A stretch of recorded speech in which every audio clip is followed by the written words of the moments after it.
Continuamos con el siguiente punto de la agenda.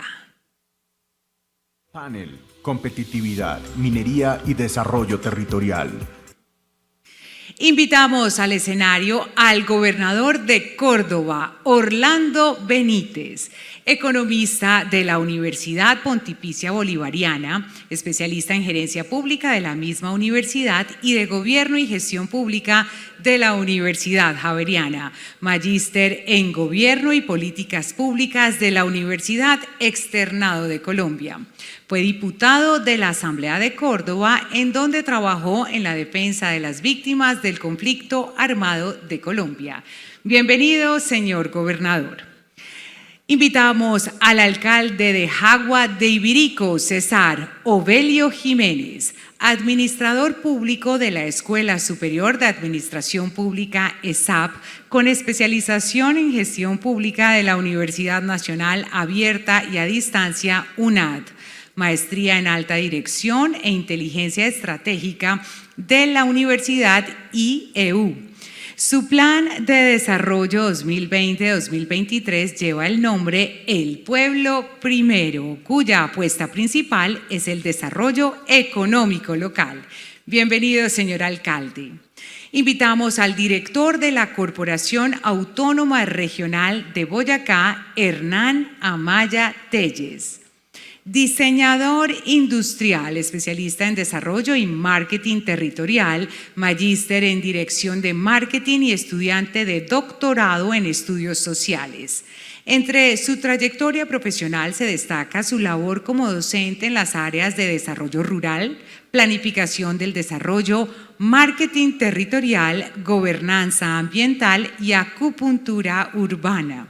Secretario de Planeación de la Gobernación de Boyacá, asesor del despacho del gobernador de Boyacá, asimismo trabajó con ProColombia, agencias de desarrollo local y varias cámaras de comercio en el país. Invitamos al señor Joaquín Rojas, líder de la comunidad indígena Zenú. Joaquín es un líder de la parcialidad indígena Zenú de la comunidad de Centroamérica, vecina a la operación de Cerro Matoso en el municipio de Puerto Libertador, sur de Córdoba. En este cabildo se desempeñó como gobernador por 20 años. Además, es uno de los fundadores y administradores de la empresa Pisadas Zenú. Fue promotor del programa Fortalecimiento Organizativo y Cultural realizado en el Cabildo, en donde se han rescatado las tradiciones indígenas y se ha buscado la preservación del patrimonio cultural Zenú.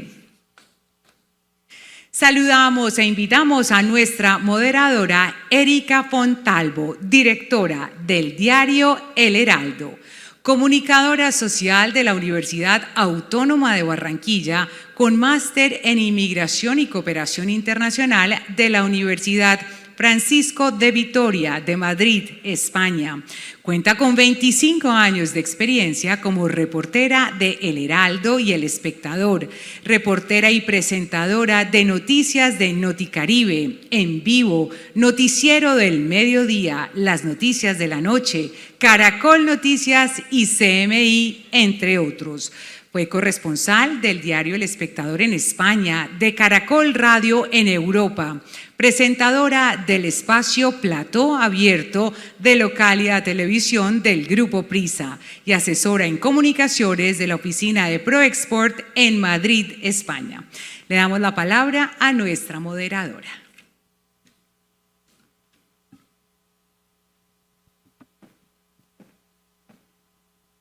Hola, ¿qué tal? Muy buenos días. También quiero saludar a nuestros demás invitados que quizás los llamaron y no habían entrado. Orlando Benítez, gobernador de Córdoba, a quien tengo a mi lado, y también al alcalde Ovelio Jiménez, alcalde de la Jagua de Ibirico en el departamento de Cesar. Bueno, saludos a todos, muchas gracias por permitirnos estar aquí en nombre de la Casa Editorial El Heraldo y ocuparse de este tema que en el marco de este Congreso Nacional de Minería, en el que plantean la energía, la vida y el futuro, evidentemente tener en cuenta los territorios es de la mayor importancia. Lo decía el señor Nariño hace un rato, y es totalmente cierto. Aquí en la región Caribe colombiana se concentran buena parte de los proyectos a gran escala de la industria mineroenergética y evidentemente es fuente de desarrollo social, económico para las comunidades. También tenemos un invitado del departamento de Boyacá, que es uno de los departamentos también muy coyunturales en este tema de la industria extractiva. Y nos han convocado, señores, para que hablemos de algo que es absolutamente interesante, es competitividad, minería y desarrollo territorial. Y sin lugar a dudas es el futuro, cómo lograr un equilibrio, un consenso alrededor de estos temas.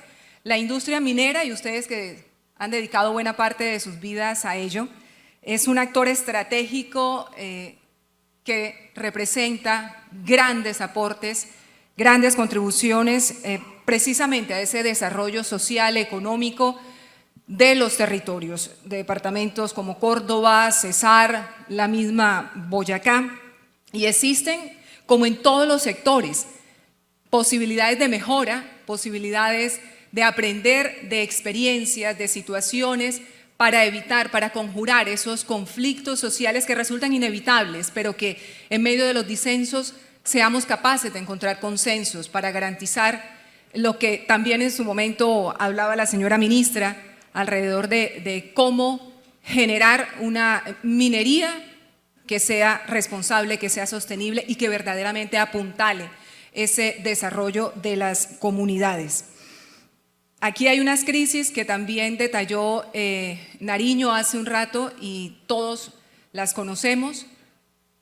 Sin duda la emergencia climática, la crisis energética, la inseguridad alimentaria, el déficit fiscal, y todos son aspectos que confluyen, teniendo en cuenta que este sector, como actor estratégico que es, puede tener un papel fundamental. ¿Cómo desde las regiones podemos contribuir a generar esa mayor competitividad, ese mayor desarrollo? Pues es un poco lo que queremos poner a consideración de todos ustedes con nuestros panelistas, con nuestros invitados. Orlando Benítez, gobernador de Córdoba. Córdoba, gobernador, lo hablábamos hace un momento, está dando pasos importantes, muchos de ustedes lo saben, para convertirse en el primer clúster de energía de esta región. ¿Qué es lo que ustedes han identificado, señor gobernador, a partir de estos temas, de la industria, de la minería, del territorio como tal, para impulsar competitividad, desarrollo sostenible, crecer esta industria bajo esos estándares de minería sostenible? ¿Cómo lograrlo? ¿Qué es lo que han planteado bajo su administración, bajo su liderazgo, para poder convertir a la minería en ese factor de desarrollo socioeconómico para su región sin descuidar lo importante, esta crisis ambiental en la que estamos? Bueno, muchas gracias, Erika. Un cordial saludo para todos los presentes, a mis compañeros panelistas. Para nosotros en el departamento de Córdoba la minería es una gran oportunidad. Una oportunidad, como lo dice el título de este congreso, para generar energía, pero para consolidar la vida y para construir un futuro. Por supuesto, tiene que planearse desde las acciones presentes y el enfoque que nuestro gobierno departamental, dentro del marco del plan de desarrollo le ha dado, tiene una importancia estratégica al sector minero. 4.7 billones cuesta el plan de desarrollo que yo ejecuto como gobernador. De ese 4.7 billones, 1 billón representan las regalías como fuente de inversión en el departamento de Córdoba. Y hemos querido darle, por supuesto, la línea de la transformación social, de la transformación territorial, de la transferencia al territorio, pero también diversificar los otros renglones de la economía para que nos permita aprovechar esta gran oportunidad, como lo dije al principio, que nos va a permitir impulsar otras áreas. La competitividad, por supuesto, radica en la forma en que nos hemos interrelacionado con las empresas que hoy tienen asiento en nuestro departamento.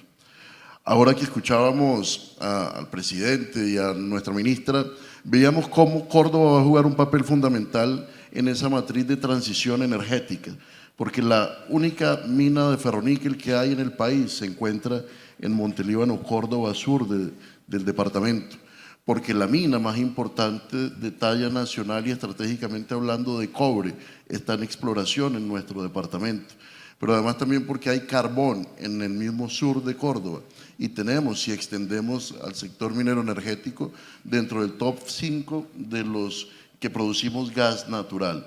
Eso, por supuesto, nos invita a que desde la visión del departamento de Córdoba como gobernador y dentro del plan de acción que estamos construyendo, Visión Córdoba 2052, la minería juega un papel clave en eso, repito, de la transferencia social, involucrando a la sociedad y en la transformación del territorio, Erika. Es decir, está viviendo un momento excepcional Córdoba frente a esta realidad mineroenergética y coyunturalmente dentro de la transición energética. Usted hablaba de algo muy importante, que es cómo diversificar. Y en ese sentido, quiero incorporar a esta discusión, a este conversatorio, al alcalde Ovelio Jiménez, el alcalde de la Jagua de Ibirico, en el sur del Cesar, un municipio con más de 50.000 habitantes que en las últimas décadas, alcalde, alcanzó una vida productiva alrededor justamente del carbón. Dejó su vocación agrícola y se volcó por completo al carbón. Ahora está recibiendo un impacto muy grande, un impacto social, un impacto económico, un impacto ambiental, una serie de pasivos, precisamente por la salida de Prodeco. Una salida que usted me decía no fue consultada y que evidentemente ha generado una situación muy compleja en su municipio. ¿Por qué en la Jagua de Ibirico no se buscó un proceso de diversificar? Se pusieron todos los huevos en la misma canasta, en la canasta del carbón. Bueno, muy buenos días. Aprovecho pues la oportunidad para darle las gracias a ustedes por invitarnos a nosotros las regiones. Vengo en representación no solamente de la Jagua de Ibirico Cesar, sino de todo el corredor minero del departamento del Cesar y por supuesto del departamento.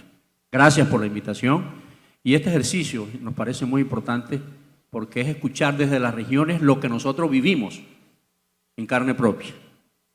Y empiezo diciéndote que nosotros llevamos 30 años de minería y nunca nos preparamos para que cuando la minería terminara tuviéramos unas fuentes económicas, unos sectores económicos alternativos robustos y fuertes. Y allí es donde también hemos venido insistiendo y en esta oportunidad les menciono, nosotros a raíz de la salida de Prodeco hemos han dejado de trabajar 2.789 personas de manera directa y más de 5.700 trabajadores de manera indirecta. ¿Cómo se reemplaza de la noche a la mañana esta mano de obra cuando nosotros no estábamos preparados y no hicimos ese proceso de transición? Hoy se habla de transición, pero ese proceso de transición en la Jagua y en toda Colombia debimos empezarlo a hacer hace mucho rato. Ese proceso de diversificación también debemos hacerlo. Esa situación, le menciono, el municipio, el 42% del interno bruto del municipio depende de la economía del carbón. El 38.8% del departamento de Cesar del Producto Interno Bruto es la minería. O sea, el primer sector, el primer renglón del Cesar es la minería. Y entonces, allí también tenemos unas dificultades porque hay una serie de pasivos ambientales, laborales. Aprovecho el espacio para saludar a los trabajadores que están acá también. Y hay muchas cosas que tenemos que hacer y la invitación que nosotros estamos haciendo es, tenemos que actuar en dirección de no solamente depender de la minería, a quien reconocemos hoy que ha generado muchísimos recursos para el municipio, para el departamento, pero no podemos seguir equivocándonos en colocar los huevos en una sola canasta. Y allí tenemos nosotros que direccionar y no lo podemos hacer nosotros solos como municipio. Hoy la recesión económica se ha cerrado más del 50% de los locales comerciales del municipio de La Jagua. La movilidad económica del municipio está tremendamente afectada y la recesión que hoy vivimos es bastante fuerte. Por supuesto, estamos de acuerdo que se haga una transición energética justa y equitativa como lo menciona el nuevo gobierno, pero tiene que hacerse de manera progresiva para nosotros lograr recuperarnos de esta situación que hoy estamos y consideramos, como lo dije ahorita antes de la conversación, que de los mismos cueros deben salir las correas, pero con sostenibilidad ambiental, que se haga la minería y se haga bien hecha.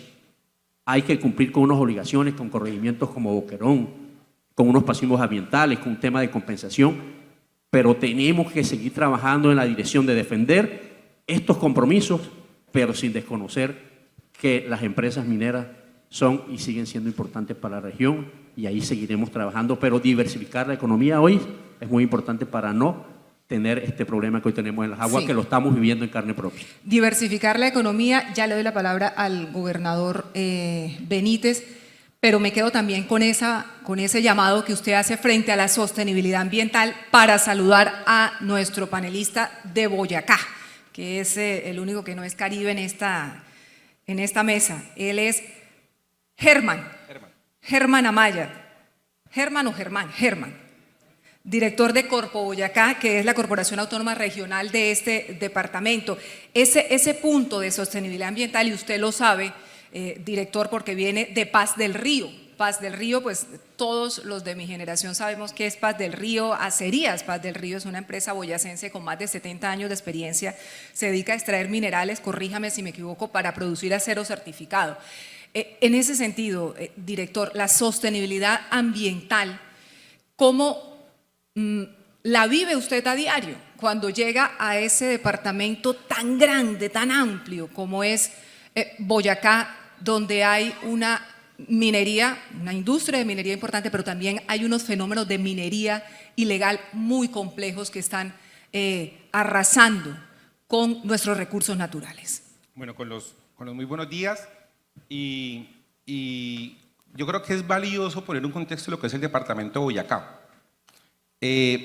Somos el único departamento, Erika, donde en menos de 30 kilómetros se encuentran ubicados 3 de las 5 siderúrgicas del país, 2 cementeras grandes, 3 pequeñas medianas y 2 termoeléctricas, en menos de 35 kilómetros. Y ese proceso industrial se debe solo a que desde la década de los 50, con la llegada de Acerías Paz del Río, la exploración de recursos naturales permitió consolidando una matriz minera que termina dando paso a unos procesos de industrialización importantes. ¿Por qué lo digo? Porque es imposible pensar la actividad minera en el departamento de Boyacá sin comprender el corredor industrial del departamento, y es que la minería en el departamento es conexa al proceso de industrialización. Y creo que ahí el departamento de Boyacá tiene un avance y tiene un ejercicio importante en términos de dar un paso en la minería.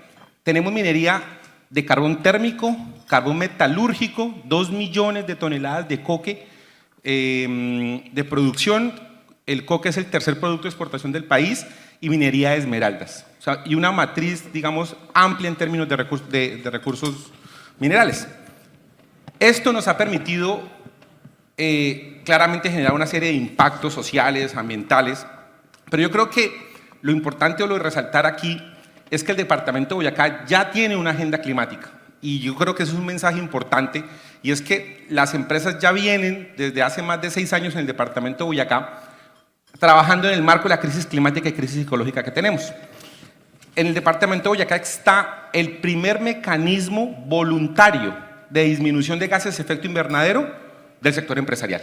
O sea, en Boyacá 24 empresas hace 6 años, o sea, el tema de cambio climático en Boyacá comenzó luego de que se firmó el Acuerdo de París en el 2016, se reunieron 24 empresas, desde las más grandes, Argos, Holcim, Acerías, Azocoque, hasta Pollos El Dorado, y tomaron la decisión de establecer su línea base de su generación de gases de efecto invernadero y comenzar un plan de mitigación y disminución de gases de efecto invernadero.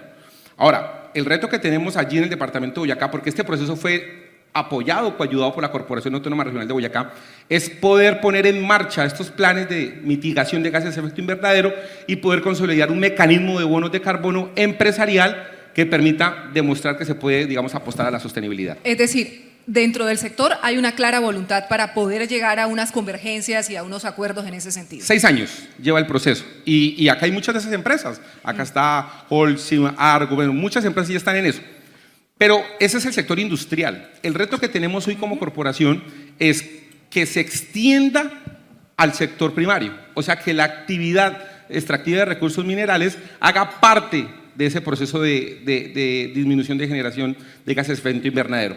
Y además, con el sector coquizador, logramos llegar a un acuerdo, a un trabajo mancomunado que denominamos Acuerdo Verde. Montañas verdes, cielos azules.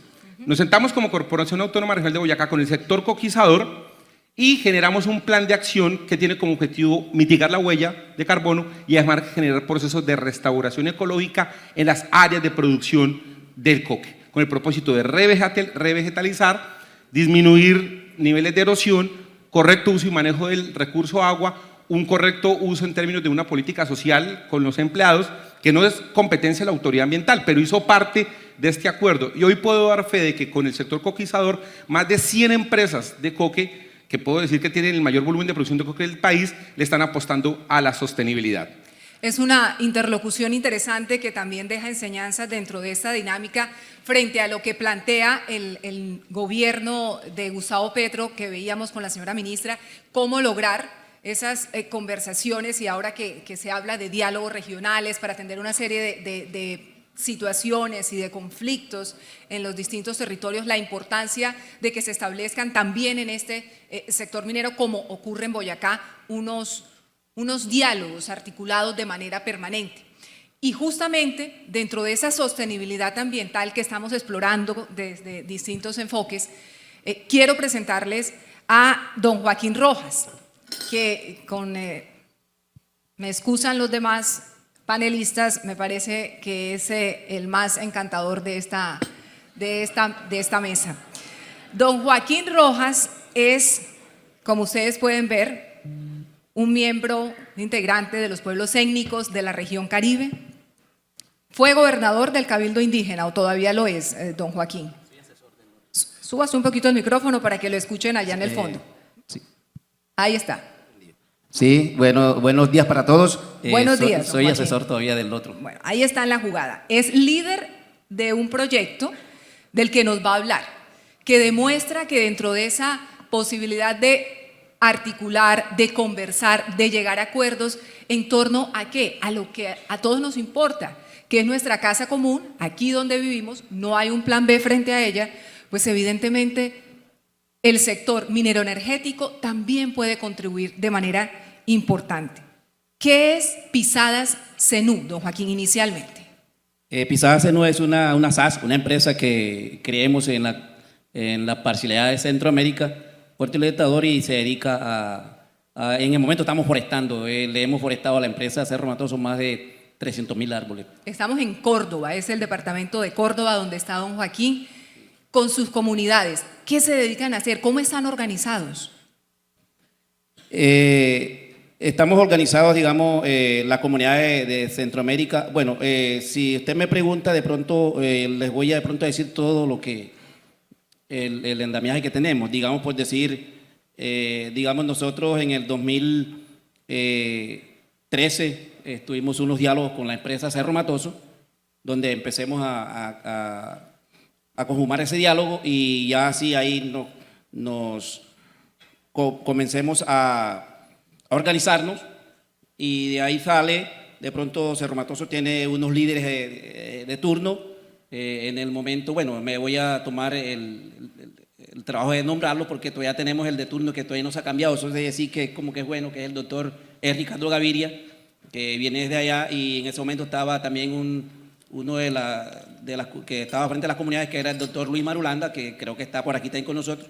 Entonces se comenzaron a crear unos diálogos, y de ahí comencemos a conformar esa fuerza que ha cogido las comunidades de área de influencia de Cerro Matoso. Y están en este momento haciendo reforestación, y qué otras cosas, y sobre todo cuántas personas están en este momento vinculadas a Pisadas Zenú. Concretamente de Pisadas Zenú también la criamos hace 6 años, y comencemos a trabajar en el área de forestación, dándole gracias a Dios y a la empresa Cerro Matoso, que nos apoya en el sistema de que de pronto no nos pide experiencia en el momento, sino que confía en nosotros, y nosotros luchamos para hacer las cosas bien, y en el momento, como les decía, en el momento ya tenemos ganemos una licitación en la empresa Cerro Matoso, ya ahora tenemos otra, que ganemos otra en el área que tienen en Planeta Rica, y nos dedicamos a sembrar árboles en las compensaciones que ellos tienen que hacer a la nación. Esa es la clave. En las compensaciones, esta comunidad tiene un papel relevante, hablando, resolviendo problemas, porque me imagino que problemas ha habido. No, sí, claro. Sería ingenuo pensar que no, pero claramente se puede superar mediante ese diálogo. Ya vuelvo con ustedes porque seguimos dentro de esta dinámica con nuestras autoridades territoriales, el gobernador Benítez y también el alcalde de La Jagua de Ibirico en el sur del Cesar. Gobernador, frente a todos estos retos y desafíos que ha escuchado usted, lo de la diversificación que bien lo ha planteado el alcalde Ovelio, y frente a este tema de la sostenibilidad ambiental, volvemos al mismo punto. ¿Qué está haciendo Córdoba para aprender de esas experiencias y evitar que dentro de esos grandes pasos que ustedes estén dando, en un momento determinado se vayan a quedar diciendo ¿por qué no actuamos así? ¿Por qué no resolvimos esto? Y es una oportunidad perdida porque lo sabemos bien, los recursos no son infinitos, como tampoco la plata de regalías ni los aportes que en este momento hace el sector. Sí, eso es muy importante. El sector minero, energético, la minería particularmente, representa el 4% del PIB en nuestro departamento. Por eso lo que hoy observamos, y al principio lo mencioné, es una oportunidad para no caer en esa debilidad producto de la abundancia coyuntural que no genere cambios estructurales. Y un poco lo hemos debatido en el marco de la agenda de competitividad, donde hemos armonizado las agendas del sector privado con el sector público, sociedad civil y la academia, precisamente para aprovechar, de acuerdo a la vocación productiva de nuestro departamento, esos recursos que nos permite obtener la extracción del sector minero. Hemos impulsado el sector turismo, por ejemplo, que hoy viene avanzando muy bien, aprovechando también las ventajas comparativas de nuestro paisaje en el departamento de Córdoba. Quienes no conocen Córdoba, déjenme mencionarles brevemente, tenemos dos ríos que atraviesan todo el departamento, el río Sinú, que nace en límites con Antioquia de más de 400 kilómetros y desemboca en el Mar Caribe, el río San Jorge de 365 kilómetros, que también hace parte de nuestra hidrografía en el departamento. Ciénagas en abundancia, la ciénaga de Ayapé, la ciénaga del Betancí, la ciénaga grande de Lorica, la ciénaga del Axial. Tenemos un paisaje sin igual, una fertilidad en las tierras. Por eso los recursos, repito, de regalías que hoy tenemos, los estamos enfocando allí. No puede haber turismo si no hay vías, no puede haber turismo si no hay servicios públicos, no puede haber turismo si no hay una seguridad. Allí hemos priorizado las inversiones en mi gobierno y hemos trazado una agenda común. Igualmente fortaleciendo nuestro campo, nuestro sector agrícola y pecuario. Córdoba también tiene esa ventaja de tener una vocación agrícola y pecuaria. Tenemos el segundo hato del país ganadero, somos el principal productor de carne exportador en el país, tenemos la mayor producción de maíz en nuestro departamento. No hemos permitido que, a pesar de tener ese potencial en las minas, nos desaparezca nuestra producción de alimentos, que toma gran relevancia hoy. Podemos decir que en el caso de nuestra agenda de gobierno tenemos dos renglones prioritarios: la transición energética sí, pero fortalecer la seguridad alimentaria. No podemos dejar de tener esa visión clara que se complementa muy bien con el turismo que hoy estamos queriendo entrar dentro de ese mapa nacional, aprovechando, pues, como te mencioné, nuestro paisaje. Y tenemos experiencias muy positivas. Lo mencionaba Juan ahorita hace un rato. Con Cerro Matoso, por ejemplo, tuvimos una alianza trascendental donde Cerro Matoso colocaba tierras, nosotros colocábamos insumos para que la población de Urey y Puerto Libertador pudieran cultivar tierra. También tuvimos una alianza en el marco de la pandemia donde nos ayudaron a fortalecer nuestra red pública, y eso nos permitió afrontar una contingencia de una manera muy positiva. Y eso se logra, por supuesto, teniendo una agenda común, una armonización, un trabajo articulado entre sociedad civil, sector privado y gobierno departamental en este caso. Alcalde, escuchando, gracias gobernador, escuchando al director de Corpo Boyacá, esa industrialización que hay en el departamento de Boyacá, uno dice, ¿por qué en La Jagua de Ibirico Yo que todo lo tuve, creo que hay un libro que se titula así, no se hizo, no se dieron esos pasos. Hombre, usted llegó hace unos pocos años, pero evidentemente hay un contexto y uno dice, hay que aprender de ese tipo de situaciones, pero sobre todo, ¿qué viene ahora? ¿Qué es lo que va a pasar con este municipio de La Jagua de Ibirico y esa descompensación tan brutal que en este momento está afrontando luego de la salida de Prodeco? ¿Qué va a pasar con esa extracción, con esas minas? Bueno, lo primero, ese modelo que acaba de exponer el gobernador de Córdoba es el modelo que nosotros debemos implementar en el Cesar. No pusieron los huevos en una sola canasta y los felicito. Los felicito porque allí estamos hablando de que solamente el 4% del PIB está en la minería. Caso contrario al Cesar, el 38.8% del PIB depende de la minería, es el primer renglón, lo dije ahorita. Pero volviendo a la pregunta, hay algo que tenemos y que nos ha llamado la atención, y se lo dije y lo digo nuevamente. Nosotros en el Cesar es donde más pagamos los más altos costos de energía. Eso es inconcebible, absurdo. Y tenemos la empresa solar en él, ahí mismo en El Paso, en La Loma, y nosotros no podemos seguir en esa inequidad en la cual prácticamente estamos exportando energía para otras partes del mundo, y a mí mismo en el Cesar no hemos podido nosotros consolidar ni siquiera un autoabastecimiento en lo que tiene que ver con energía. Por eso nosotros hoy lo que estamos proponiendo a gritos es, nosotros no logramos industrializar, y en aquel entonces, hace 15 años, hablábamos de una termoeléctrica, pero al final hoy no es tan viable de hablar de termoeléctrica por todas las emisiones, contaminación atmosférica y demás, pero siempre hemos creído que se debía invertir más en industrializar, no solamente extraer el carbón, sino industrializar, no solamente la actividad del carbón, porque mire lo que hicieron en Boyacá. En Boyacá hay siderúrgicas y hay una serie, producen cemento, producen una serie de cosas que nosotros en el Cesar debimos hacerlo. Hablamos inclusive hace unos años de una zona franca. Y esa zona franca se quedó, hablábamos de un parque industrial, y ese parque industrial también quedó solamente en proyectos, porque es que los municipios solo no podemos. ¿Y a qué se fue la plata? ¿Cómo? ¿A qué se fue la plata? Nosotros hemos atendido, con recursos de regalía, hemos cometido errores, porque tampoco podemos decir que los alcaldes no hemos cometido errores, pero también nosotros solos no podemos atender todas las necesidades que hoy y durante muchos años hemos tenido desde los municipios de mineros del Cesar. Le doy un dato. Nosotros antes de la explotación minera teníamos 5.200 habitantes, hace 25 años. Hoy tenemos casi 55.000 personas. La Jagua en el año 2012 teníamos 36.000 habitantes y ahora en el 2022 tenemos 55.000. Casi 20.000 personas nuevas. Yo no conozco, solamente con excepción de La Loma, un caso tan especial como el de nosotros, donde hay el crecimiento tan desbordado de la población, atraídos todo por la industria minera. Y es insuficiente los recursos para poder atender. Por eso lo que hoy estamos proponiendo, cuando usted nos dice, es qué es lo que tenemos que hacer. Estamos proponiendo que se implemente ese modelo piloto en el Departamento de Cesar de Transición Minero-Energética, pero haciendo muchísimo énfasis en la diversificación económica. Y ahí debe crearse un fondo donde podamos también financiar proyectos estratégicamente viables. Industrializar el campo es una necesidad.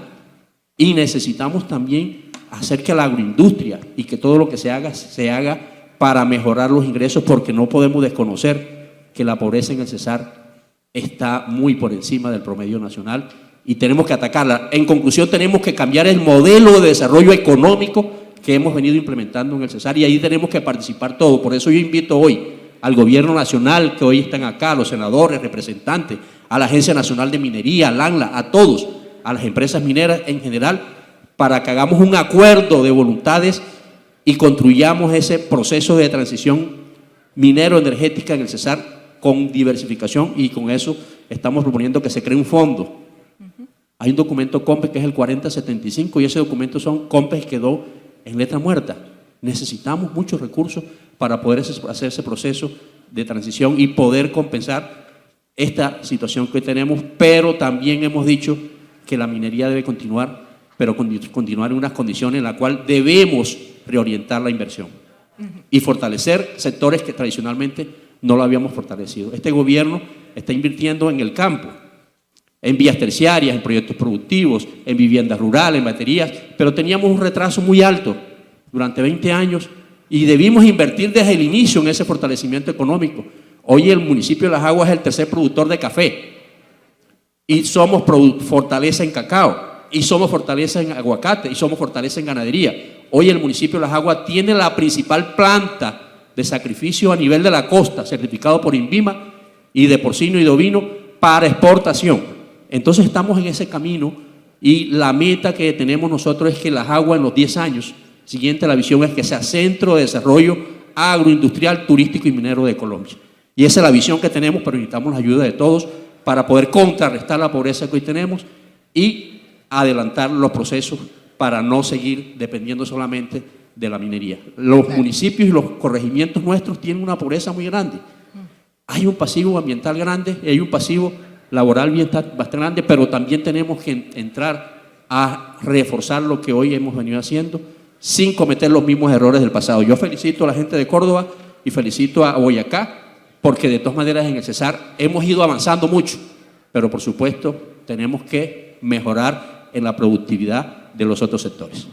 Gracias, alcalde. Al oído del Gobierno Nacional todos estos llamados, porque sin lugar a dudas son enseñanzas, son lecciones que se deben atender frente a lo que particularmente ha vivido este municipio. Y aquí justamente Jorge Andrés Rosas, que nos mandaba una pregunta en ese sentido, porque se está dejando pasar la oportunidad en el momento de mejores precios internacionales del carbón. Y ahí está en ese momento esas minas sin producir, a pesar de que se requiere que efectivamente así sea por distintas razones. También al oído del gobierno, director de Corpo Boyacá, Germán Amaya, un asunto que es fundamental.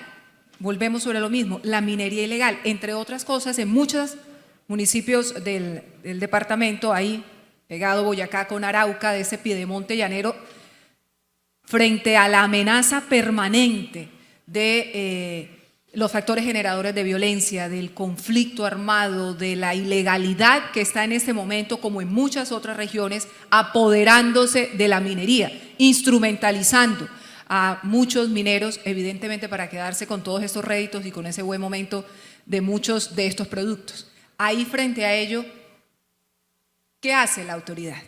Bueno, ahí yo creo que la peor minería que puede existir es la minería ilegal, porque es la minería que no paga regalías, es la minería que no tiene un instrumento de mando y control que permita mitigar, corregir y compensar las afectaciones ambientales y sociales, es la minería que no paga seguridad social, pero además es la minería que en términos de afectaciones genera mayores impactos. En el departamento de Boyacá, gran parte de la minería ilegal en ecosistemas estratégicos como ecosistemas de páramo, Erika, se da en el páramo de Pisba o en 6, yo diría 5 de los 6, 7 grandes complejos de páramos que tiene el departamento de Boyacá. Ahí hay un reto y es que yo creo que la política de seguridad debe ser una política de seguridad de orden nacional e integral. Le es muy difícil a la autoridad ambiental ir al territorio y hacer unos ejercicios de autoridad en el marco de la ley 1333, establecer sancionatorios, medidas preventivas, cuando lo que hay detrás pues no es más que una, digamos, estructura criminal que tiene como objetivo pues el uso y aprovechamiento de los recursos naturales. Yo creo que la solución debe ser integral.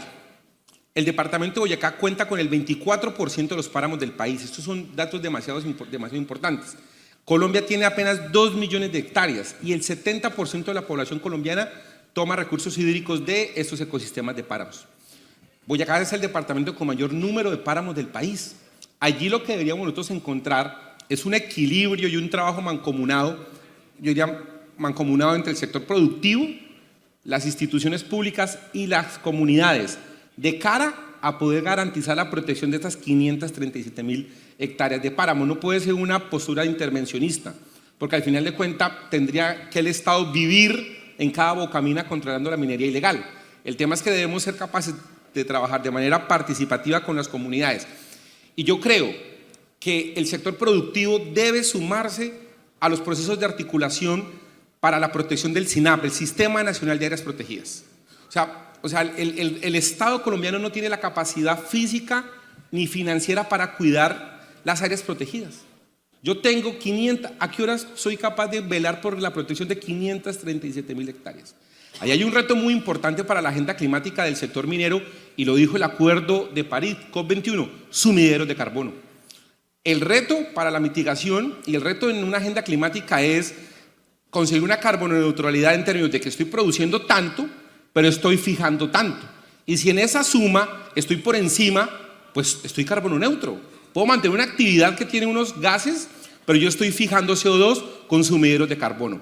Y yo creo que en eso el gobierno nacional les va a apostar. Pero creo que el gobierno nacional debe sacar la mirada solo de la Amazonía, sino poner la mirada en todos los ecosistemas estratégicos, manglares. Los manglares son grandes ecosistemas de fijación de CO2. Los páramos, por un estudio de Corpo Boyacá, fijan 4 veces más CO2 que selva tropical. O sea, una hectárea de páramo se constituye en un potencial de fijación de CO2 más que la selva tropical. En ese orden de ideas, estas 537.000 hectáreas necesitan un trabajo con las empresas, con las comunidades, donde la solución no sea comprar, porque cuando se compran hay un nivel de desplazamiento de comunidades rurales y comunidades campesinas. Lo que hay que hacer es trabajar de la mano de estas comunidades para establecer un mecanismo de pagos por servicios ambientales para que la gente se quede en el territorio, digo páramos, con actividades agroecológicas para garantizar seguridad alimentaria, y entonces CO2 fijado con páramos, regulación de ciclo hídrico porque protegemos ecosistemas de páramo de minería ilegal, de deforestación por actividades agropecuarias, y además potencializamos actividades turísticas. El reto acá es de dónde sale el dinero para cubrir ese ejercicio, y ahí es donde digo yo que en las compensaciones ambientales y en el ejercicio de ser carbono neutro, nuestros ecosistemas estratégicos son la punta de la lanza de esa estrategia, y creo que lo único que hay que hacer es ese clic. Y entonces la ilegalidad no se ataca con un operativo militar, sino la ilegalidad se controla con actividades económicas complementarias en ecosistemas estratégicos donde las comunidades, las entidades públicas y el sector productivo se articulan en ese proceso. Bueno, pues ahí están también esas lecciones que llegan desde los territorios frente a otros problemas también que se viven, me imagino, gobernador y alcalde en su momento, también la amenaza de los grupos ilegales, de los grupos armados ilegales, de esas estructuras criminales que también están encima de los territorios buscando precisamente toda esa riqueza que procede directamente de las actividades mineras, a ver cómo pueden aprovecharlas, que es un elemento central que también se debe incorporar precisamente a esas conversaciones que planteaba la ministra de Minas en torno a lo que se quiere hacer dentro de esa nueva política minera en el país. Se nos ha acabado el tiempo, pero no quiero, por supuesto, despedir a don Joaquín Rojas sin que nos cuente finalmente, don Joaquín, usted a manera de colofón de este conversatorio que ha tenido pues claramente un enfoque absolutamente territorial de acuerdo con lecciones no tan gratas, procesos en curso para crecer más y mejor, generar competitividad y desarrollo, como nos ha entregado el gobernador, y por supuesto la actividad diaria, que a veces resulta quijotesca, director de Corpo Boyacá, de las entidades ambientales frente a los enormes desafíos en territorios tan extensos y que tienen unas complejidades tan diversas.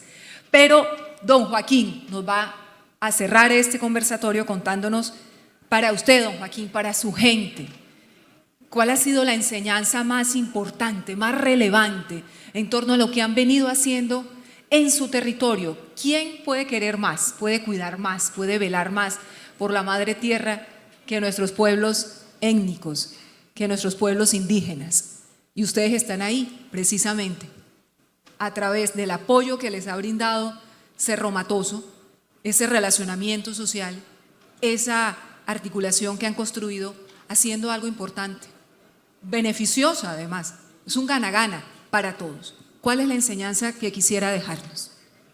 Bueno, para todo yo creo que voy a aprovechar, casi no me alcanza el día para decirles, pero voy a coger un poquitico.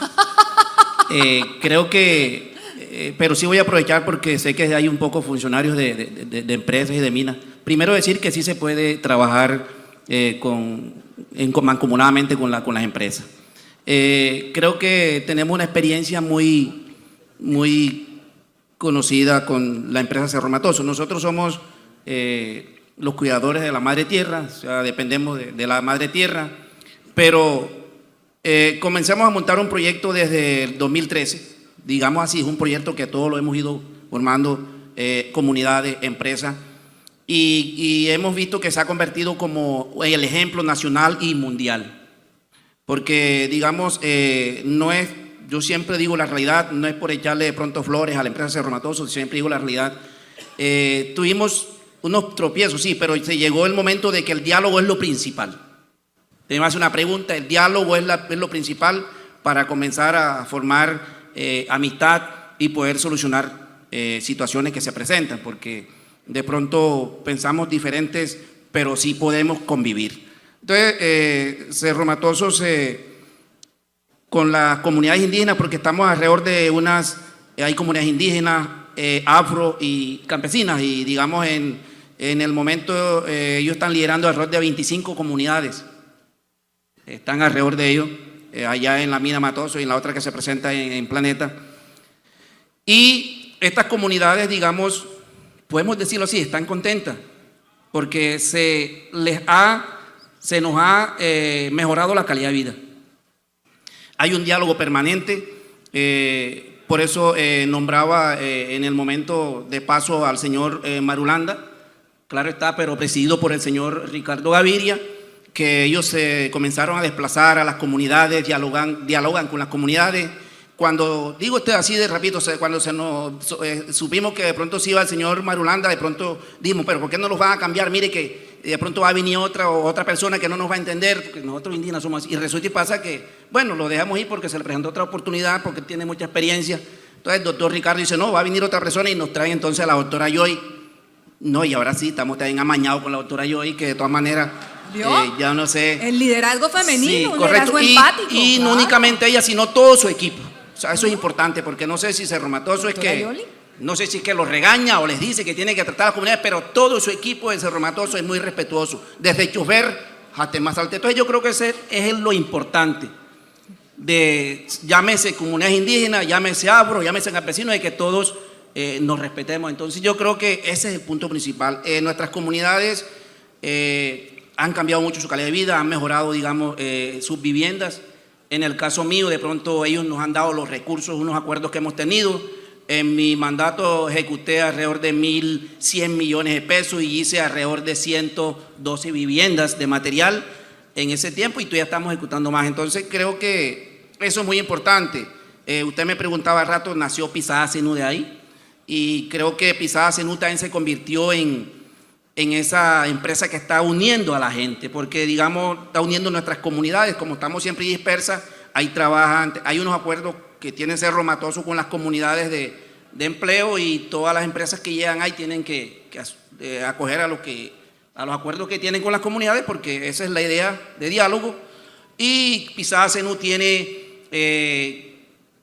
afros, tiene comunidades indígenas, tiene comunidades AJAC y campesinas que trabajan. Entonces eso nos ha servido para unirnos, y creo que es el propósito que también tenemos en Planeta, porque también es lo mismo. Entonces yo creo que para las empresas, para el Estado, todo está en diálogo.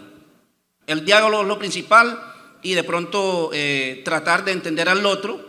Y sí van a presentar inconvenientes, pero la idea es que con la violencia no alcancemos nada, sino el diálogo, y ahí podemos sacar a nuestras comunidades adelante. Digamos, alrededor de estas comunidades que están en el área de influencia, qué bueno que tenemos más o menos, nosotros los indígenas, de todas maneras saben que la tierra es muy principal para nosotros. Con los acuerdos que hemos tenido con Cerro Matoso, en el momento creo que se han adquirido ya alrededor las áreas de influencia más de 1.000 hectáreas, creo yo. Eso es muy importante. Creo que nuestro gobernador decía algo muy importante, de que el año pasado, por unos proyectos que él montó y Cerro Matoso los canalizó, las comunidades afro cortaron alrededor de unas 50 toneladas. Llegó a tiempo porque la cosecha, pero se cortaron como 50 toneladas de arroz. Nuestra comunidad cortó alrededor de unas 10 toneladas para consumo, y otros proyectos más que se han presentado. Entonces creo que teniendo nuestras tierras, nosotros estamos contentos, y digamos, por eso también estamos mirando que se va Ya estamos en el proceso de crear el resguardo ahí para que las tierras pasen a Agencia Nacional de Tierra, y ya eso está en proceso. Entonces yo creo que si las comunidades, empresas, Estado, queremos la igualdad, porque eso es lo que de pronto también la empresa Cerro Matoso nos ha demostrado, la igualdad, digamos, de todas maneras. Mire que nos sentimos tan contentos que nuestras mujeres, digamos, no van a creer que es que yo tengo muchas mujeres, no, sino que nuestras mujeres, nuestras comunidades, llámese las hijas y llámese nuestras mujeres, están manejando y los jóvenes están trabajando en las empresas. Ese es un punto muy importante que Cerro Matoso también ha capacitado a nuestras comunidades y hemos sido competentes para así trabajar con las otras personas de afuera. Hay mujeres que ya están manejando, no únicamente en Cerro Matoso, en otras empresas ya después de la capacitación que Cerro Matoso les prestó, manejando camiones mineros. Entonces, hay manejando camiones mineros afuera ya, en otras empresas, donde ellos también. Tenemos jóvenes que se han capacitado por las becas, que ya son ingenieros en la misma empresa. Tenemos comunidades de nosotros, de las indígenas Zenú, que están trabajando directamente con la empresa. Entonces yo creo que eso es, y estamos dando un trabajo tal cual como lo pide la empresa. Entonces yo creo que eso es lo importante para las otras empresas que están, porque qué más importante de nosotros tener como amigos a nuestros vecinos, porque nos cuidan. Nuestro cacique una vez dijo, y eso se ha ido, y es la realidad, Israel Aguilar en ese tiempo dijo, nosotros no es que nos opongamos que se exploten las minas, sino que seamos, que las minas, que las empresas sean amigos de nosotros. Y para ser amigos tiene que ser así como estamos haciendo. Yo creo que tengo mucho de contarles, pero yo creo que el tiempo ya se nos está acabando y creo que nuestro gobernador, de todas maneras, felicitarlo aquí, no porque está cerca, es una persona que también casi no sé si fue que lo aprendió con Matoso, pero se desplaza mucho a nuestras comunidades. Él lo ve usted metido en cualquier zona, en cualquier vereda, cualquier comunidad, y yo creo que eso es un punto muy importante. Los señores senadores, yo creo que sí podemos explotar con nuestras comunidades alrededor y eso, pero con muchos acuerdos. Entonces yo creo que es un ejemplo y creo que esto tenemos que practicarlo, porque si tenemos el diálogo y tenemos las comunidades alrededor contentas y que usted aporta, el otro aporta, ahí estamos y podemos sacar a este país adelante, porque de todas maneras, unidos, todos podemos, y digamos, el calentamiento global hay que aportar todos, desde una bolsa porque de pronto atacamos de pronto a las empresas grandes que, mire, ustedes son los que tienen que responder, pero es que nos toca a todos. Aquí el calentamiento global nos toca a todos. Yo miraba, por ejemplo, Cerro Matoso, esas fincas que de pronto eran ganaderas y eso, que de todas maneras sabemos que el ganado, pues, de todas maneras es muy bueno, pero también contamina, ya se han convertido en unos bosques que tenemos alrededor. Así que creo que nuestro gobernador conoce, lo vamos a invitar ya, unos bosques, incluso que se Pisada Zenú ya, desde ahí de la carretera Centro, ya tiene unos bosques ahí grandes que tiene Cerro Matoso, está llegando la fauna, la flora, eso es muy importante, el aire. Entonces creo que vayan por allá, por esa zona, que es muy importante. ¿Oyeron? Claro que Gracias. sí, claro que sí.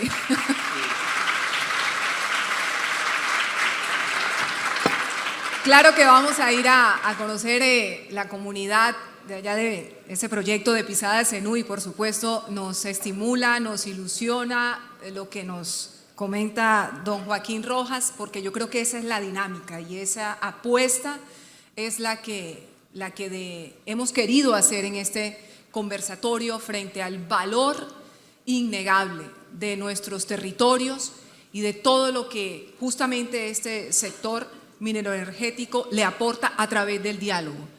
Nos quedamos con esa frase de que las comunidades están contentas. Ahora que hay tantas situaciones de conflictos sociales tan difíciles de sobrellevar, este tema de la ocupación ilegal de las tierras y demás, cuando usted nos dice que hay 1000 hectáreas que se han venido integrando a sus territorios indígenas a través precisamente de ese diálogo y de esa concertación, sin lugar a dudas, es valioso, porque es realmente una comunidad que ha encontrado un aliado en una empresa dedicada a justamente las actividades mineroenergéticas. Así que, gobernador, espérennos a todos allá en Córdoba y usted nos acerca acá donde vive don Joaquín. Alcalde, muchísimas gracias. Que se resuelvan todos los problemas de la Jagua de Ibirico. Qué nombre tan hermoso. De verdad, si hay un municipio que tiene un nombre lindo en este país, es el suyo. La Jagua de Ibirico en el sur del Cesar. Y también que sea un motivo volver a Boyacá. Boyacá maravillosa, hermosa, de verdad que sí. Muchísimas gracias. Saludos a todos. Soy Erika Fontalvo, directora de la Casa Editorial Heraldo, y ha sido un privilegio estar aquí con todos ustedes. Que tengan una jornada maravillosa.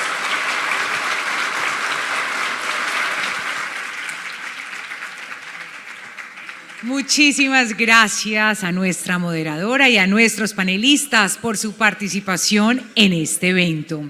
Después de este interesante panel, la Asociación Colombiana de Minería los invita a un corto receso en el que podrán tomarse un café y disfrutar de la más deliciosa miel y chocolates más suaves, producto del trabajo y esfuerzo de las comunidades mineras colombianas.